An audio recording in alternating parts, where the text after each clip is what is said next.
Inilah bumi kita, ibu kita. Dahulu kala, di setiap wilayah tempat leluhur kita tinggal, kita belajar untuk hidup dalam hubungan yang mendalam dengan tempat kita. Kita meluangkan waktu untuk mengenali wilayah kita. Kita mendengarkan, belajar, dan menemukan cinta dan penghormatan yang mendalam pada tempat kita dan pada ibu kita. Kita menciptakan ritual kita, sistem pemerintahan kita, hukum adat kita, perayaan kita, filosofi kita, budaya kita. Kita mewariskan pengetahuan dan kisah kita dari generasi ke generasi. Dulu, cara hidup kita menjaga keseimbangan dan keselarasan dalam diri kita sendiri, dalam komunitas kita, antara manusia dan alam, serta antara manusia dan alam semesta. Kita tetap setia pada tanggung jawab yang diberikan oleh leluhur kita. Kita tetap setia pada misi kita sebagai masyarakat adat, untuk melindungi hutan, melindungi gunung, melindungi air. Dan hari ini banyak dari kita, masyarakat adat, melanjutkan jalan ini. Kita merasa bahwa kita adalah bagian dari alam, dan bahwa alam adalah keluarga kita.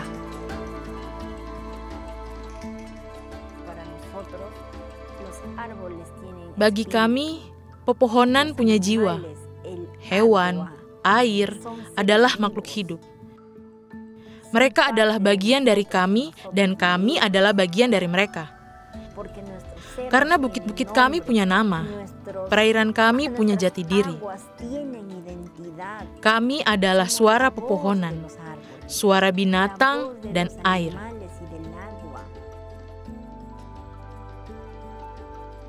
Leluhur kami telah hidup selaras alam selama berabad-abad, mengumpulkan pengetahuan tentang daratan, langit, dan laut. Pengetahuan ini telah membantu mereka untuk bertahan dari berbagai suasana ibu pertiwi. Hari ini, kami menyadari bahwa sistem pengetahuan ini juga merupakan jalan keluar dari masalah sosial, iklim, dan lingkungan yang kita hadapi sekarang.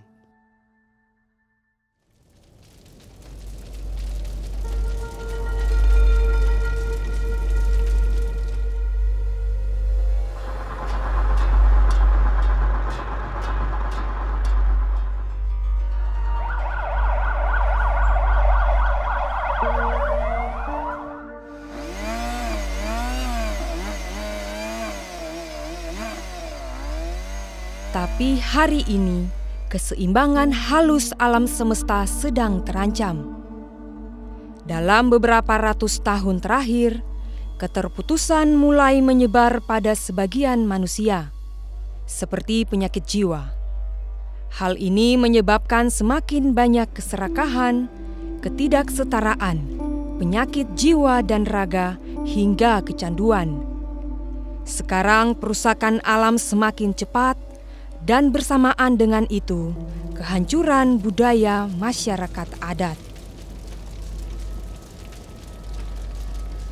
Jika saya menghormati alam, maka alam juga memberi saya, melindungi saya. Jika ada lebih banyak pohon, maka lebih banyak air. Mereka memberi saya makanan, mereka memberi saya kehidupan. Alam itu bijak, cerdas. Tuhan membuat segalanya sebagaimana mestinya. Tetapi sekarang kita terputus dari alam. Kita memisahkan diri kita dari bagian spiritualnya. Nilai penghormatan terhadap Ibu Pertiwi sedang hilang.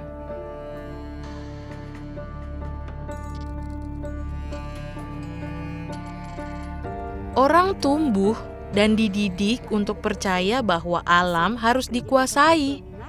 Kita kehilangan hubungan kita dengan bumi. Kita tidak lagi memikirkannya, kita tidak lagi merasakan hatinya. Tetapi bagaimana pemutusan ini dimulai? Ratusan tahun yang lalu di Eropa, para pemikir mulai menggalakkan gagasan bahwa dunia ini tidak hidup, bahwa gunung, hutan, air tidak hidup. Mereka menggunakan ajaran dari beberapa agama besar untuk mengatakan bahwa Tuhan telah menyatakan manusia sebagai penguasa bumi yang berkuasa atas setiap makhluk hidup. Mereka mengatakan bahwa bumi tidak berlimpah dan murah hati, tetapi alam harus dilihat sebagai sesuatu yang terpisah dan berbahaya sehingga perlu ditaklukkan. Sebelum masa penjajahan, semuanya bersih, semuanya sehat. Hutan sangat terawat oleh leluhur kita. Tapi saat kita dijajah, saat penjajah datang, ia berubah. Mereka memperkenalkan uang dan memberitahu kita bahwa hal yang paling mendasar dan penting untuk menjadi manusia adalah ekonomi. Zaman penjajahan menyebarkan gagasan bahwa kearifan leluhur itu salah dan mendapatkan lebih banyak kekayaan dan kekuasaan atas orang lain adalah tujuan utama dalam hidup. Para penjajah pertama-tama menjajah negeri mereka sendiri, mengusir komunitas keluar dari tanahnya. Kemudian mereka menyebarkan penjajahan ke seluruh dunia. Mereka membangun negara mereka sendiri dari kekayaan yang mereka curi dari tanah yang mereka jajah. Mereka membangun pabrik untuk membuat dan menjual lebih banyak produk, untuk menghasilkan lebih banyak uang. Hal ini membuat banyak manusia percaya bahwa perusakan alam layak dilakukan untuk mendapatkan lebih banyak kekayaan.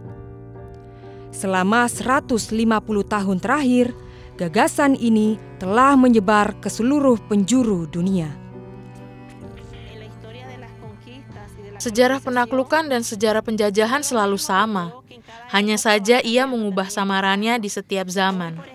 Kita masih terus melihat orang menguasai orang lain, terkadang dengan senjata, terkadang dengan kekuatan ekonomi, terkadang dengan kekuatan perusahaan. Ini hanyalah cara-cara baru penjajahan.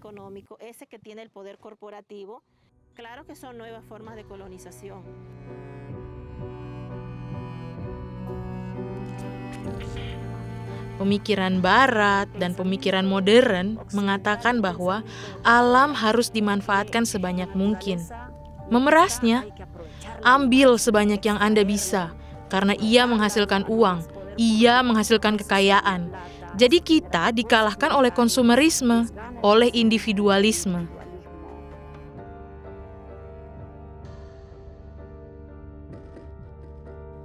Pemikiran jangka pendek, melupakan generasi masa depan, ketidakmampuan untuk hidup dalam batas-batas alam, pergeseran terus-menerus dari kolektif ke perorangan dan dari spiritual ke materi. Semua ini telah menyebabkan percepatan tuntutan manusia terhadap alam dan membawa kita ke hari ini, serta pemerasan berlebihan atas sumber daya bumi pada skala yang tak terbayangkan.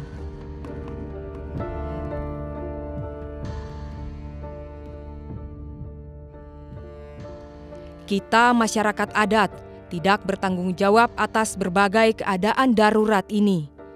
Tetapi kita dan semua orang di bumi terkena dampak langsung darinya. Apa yang kita lakukan sebagai manusia? Kita tidak melakukan tindakan nyata. Kita membodohi diri sendiri. Kita tidak melihat apa yang terjadi. Kita perlu menunjukkan rasa senasib sepenanggungan. Kita perlu bersatu agar bisa benar-benar mengamankan masa depan anak-anak kita. Bukan hanya anak-anak masyarakat adat, tapi semua anak di dunia. Salah satu cara kita terkena dampak adalah melalui penghancuran budaya kita. Jadi masyarakat adat ini pada umumnya hidup dengan alam ini sudah lancar zaman dulu. Sekarang sudah banyak budaya-budaya tertinggal, tidak bisa ditelusuri.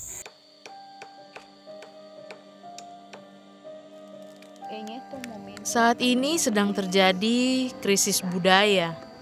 Kita kehilangan tatanan sosial, tatanan budaya, dan juga tatanan spiritual dalam hubungan kita dengan alam. Pemerintahan adat, sistem pengetahuan, dan praktik turun-temurun kita dapat menjaga keamanan wilayah kita dan membantu melindungi wilayah yang luas di dunia. Tetapi di seluruh dunia, sistem ini telah dilemahkan karena kita telah dijajah, dipindahkan, dibeda-bedakan, dan dibaurkan. Budaya kita terancam.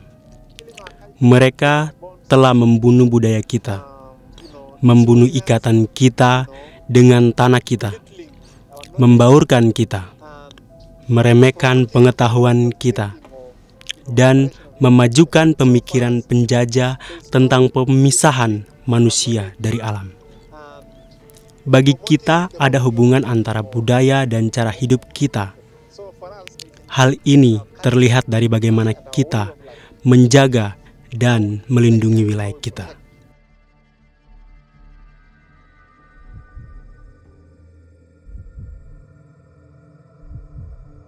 Setiap 2 minggu satu bahasa mati di dunia saat penutur terakhir meninggal.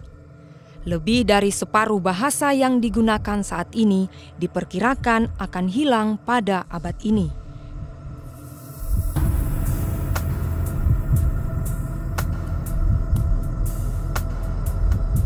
Anak-anak muda sekarang itu sudah mulai mereka mengikuti orang-orang luar atau budaya luar. Sampai yang ke bawah, dari 30 ke bawah itu mereka tidak bisa menggunakan bahasa ibu atau bahasa daerahnya. Kemudian mereka mulai individual, mulai sendiri-sendiri. Tidak ada lagi kerja-kerja kolektif yang dipraktikkan di dalam kehidupan sehari-hari.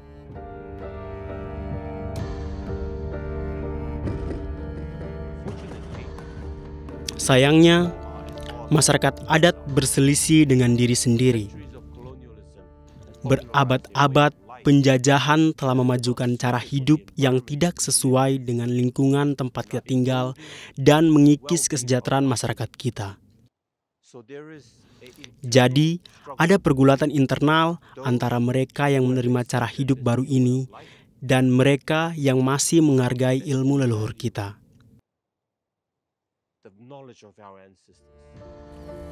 Semua kehilangan budaya ini terkait erat dengan kehancuran alam, karena tanah kita diambil alih untuk pembangunan infrastruktur dan industri pertanian.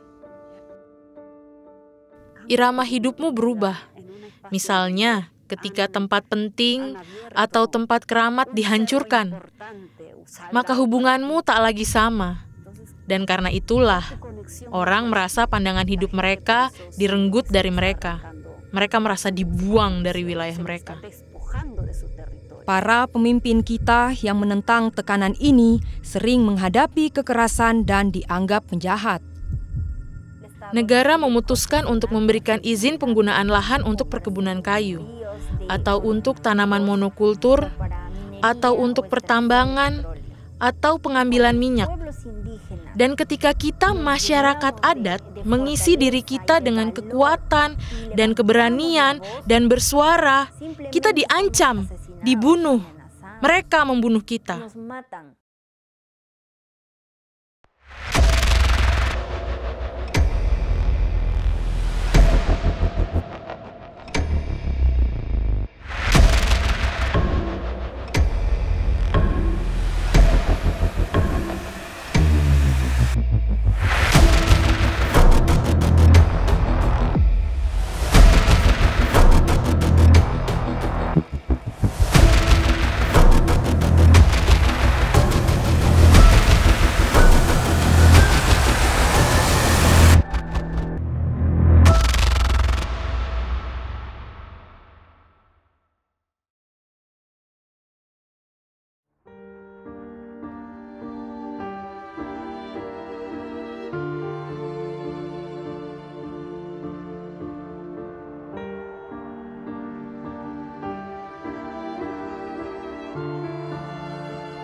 Selama jutaan tahun, hutan dan dataran, pegunungan dan lembah, sungai, danau, dan lautan penuh dengan kehidupan.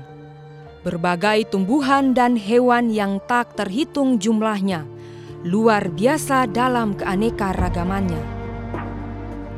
Sebagai manusia, kita selalu bergantung sepenuhnya pada kelimpahan alam ini dan bergantung pada keragaman untuk berkembang. Kita harus terhubung dengan alam, karena tanpa alam, dengan terputus darinya, kita hidup dengan cara yang salah.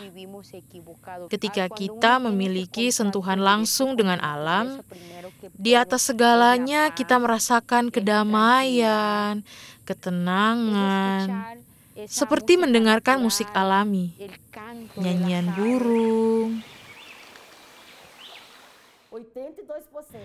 82% dari keanekaragaman hayati dunia berada dalam wilayah adat. Wilayah kita terlindungi bukan karena kebijakan perlindungan publik yang efektif, tapi ia terlindungi karena cara hidup kita sendiri.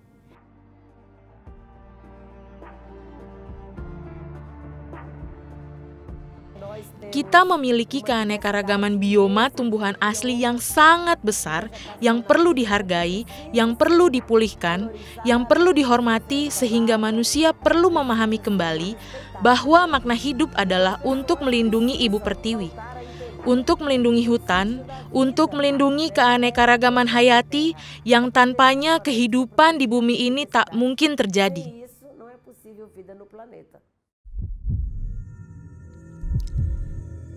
Tapi sekarang, hanya dalam kurun waktu satu masa hidup manusia, semua itu telah berubah. Saat ini kelimpahan alam menghilang dengan kecepatan yang belum pernah terlihat sebelumnya dalam sejarah bumi.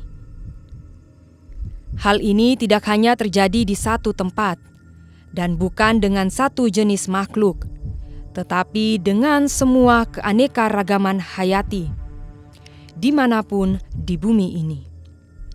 Dalam 50 tahun terakhir, kegiatan manusia rata-rata membunuh 7 dari 10 burung, mamalia, amfibia, dan reptilia. Banyak spesies menghadapi kepunahan, yaitu saat individu terakhir dari spesies itu mati dan seluruh spesies hilang selamanya. Kepunahan spesies telah terjadi sebelumnya, namun yang berbeda kali ini adalah kecepatan dan skala kepunahannya. Sebelumnya kita tidak membeli ikan. Dulu sering hujan. Ada banyak harimau. Di sini ditutupi hutan. Sekarang tidak ada lagi burung. Tidak ada lagi rusa. Tidak ada lagi air. Tidak ada ikan. Perusakan alam terjadi di mana-mana, di hutan, di gunung, di sungai, dan di lautan. Lautan dikosongkan ikannya dan diisi dengan sampah dan comberan. Untuk pertama kalinya dalam sejarah kita, Ibu Pertiwi tidak lagi stabil. Umat manusia telah merusak keseimbangan ini. Dan jika kita tidak berubah, kita juga menghadapi kepunahan.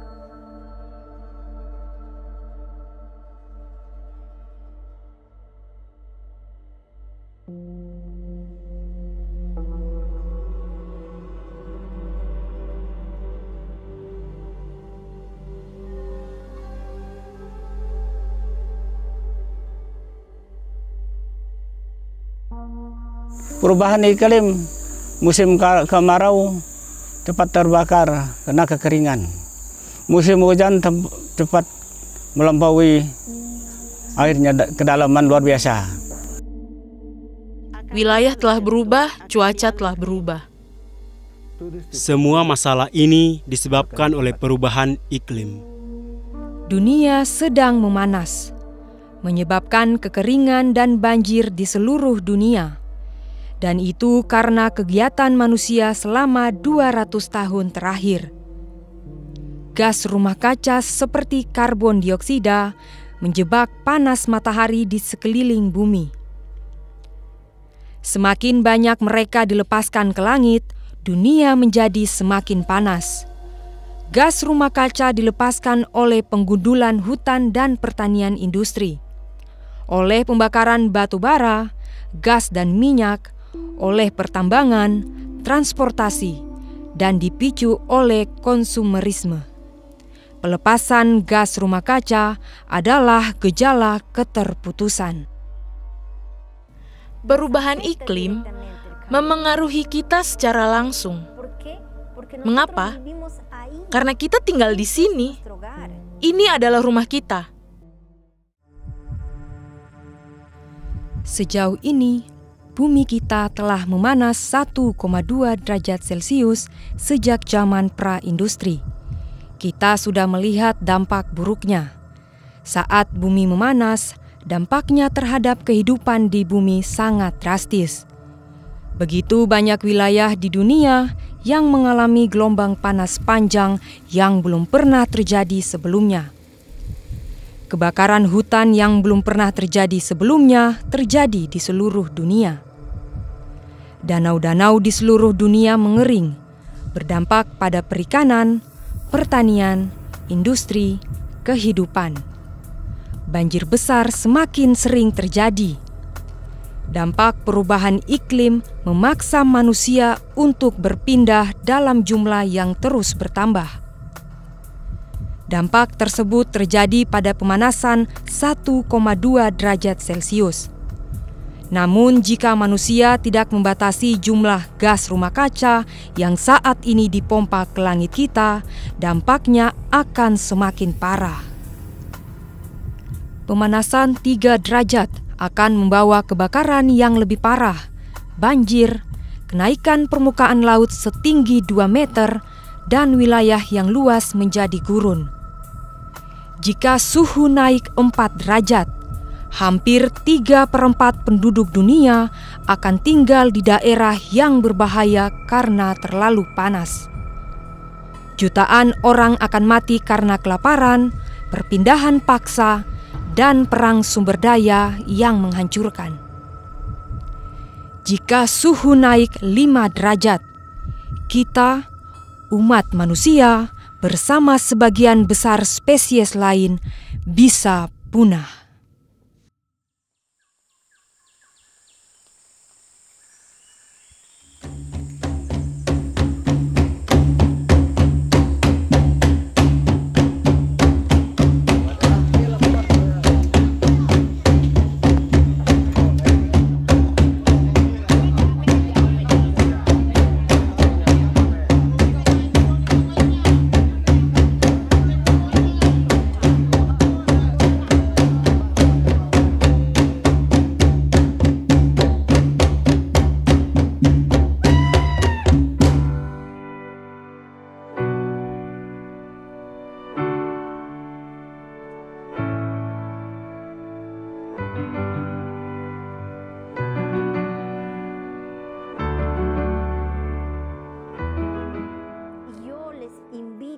Saya mengundang Anda untuk tidak kehilangan harapan. Sekalipun kita merasa tindakan kita minimal, kita harus bangun setiap pagi dan mengatakan pada diri sendiri bahwa kita harus mempertahankan, menghutankan kembali, dan menjaga perairan kita. Hari ini dan hari berikutnya juga.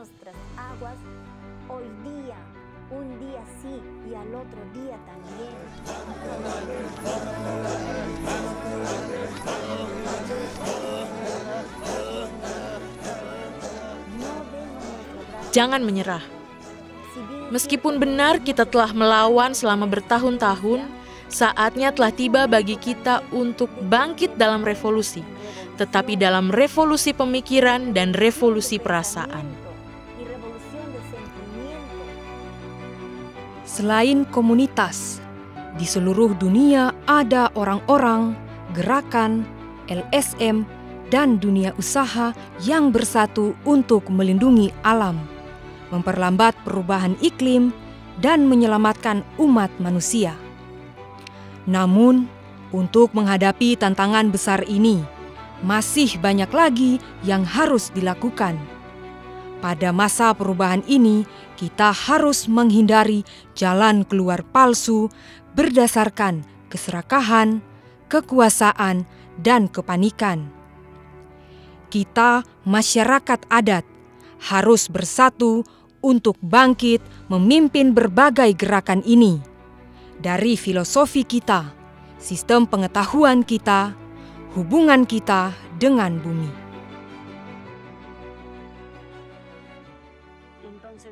Jadi ada kebutuhan untuk memulihkan hubungan kita dengan jantung bumi, dengan jantung air.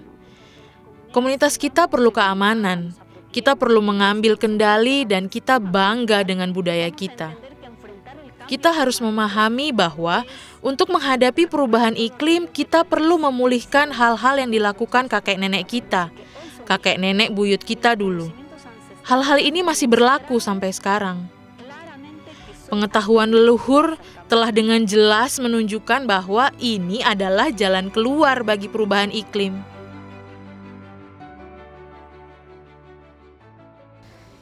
Posisi pentingnya kami masyarakat adat dalam menghadapi krisis yang dihadapi dunia saat ini secara luas.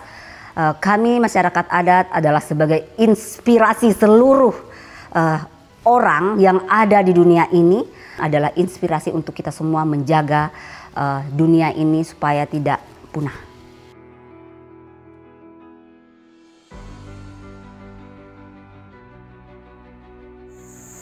Jangan tinggal diam, harus berusaha sekuat tenaga masyarakat adat. Ya, saya harap pertama minta bersatu kembali untuk mempertahankan, merebut kembali, tidak mempertahankan kalau benda masih ada. Ini benda yang sudah terabas, kita rebut kembali itu. Baik itu ada kelemahan dari masyarakat itu sendiri, harus bersatu untuk merebutnya. Nah, supaya hidup kita bisa berkemajangan.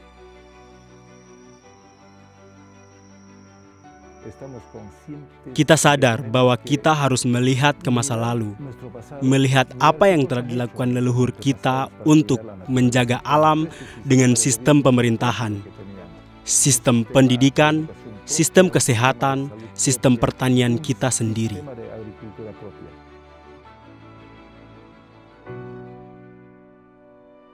Kita tahu bahwa kita perlu menjaga budaya dan praktik turun-temurun kita tetap hidup dan berkembang dengan memasukkan pengetahuan ini ke dalam sistem pendidikan kita. Tetapi, pertama-tama dan terutama, kita perlu meyakinkan saudara-saudara kita dan terutama para pemimpin kita bahwa inilah jalan yang harus kita tempuh.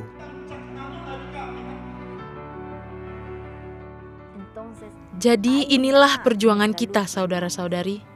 Inilah kekuatan kita yang kita warisi dari leluhur pejuang kita yang mengorbankan nyawa mereka, banyak dari mereka, sehingga hari ini kita dapat meneruskan ilmu ini. Sudah menjadi tugas kita untuk mewariskan kearifan ini kepada anak-anak kita, agar kelak mereka menjadi penerus dan pembela sumber daya alam yang ada di wilayah kita.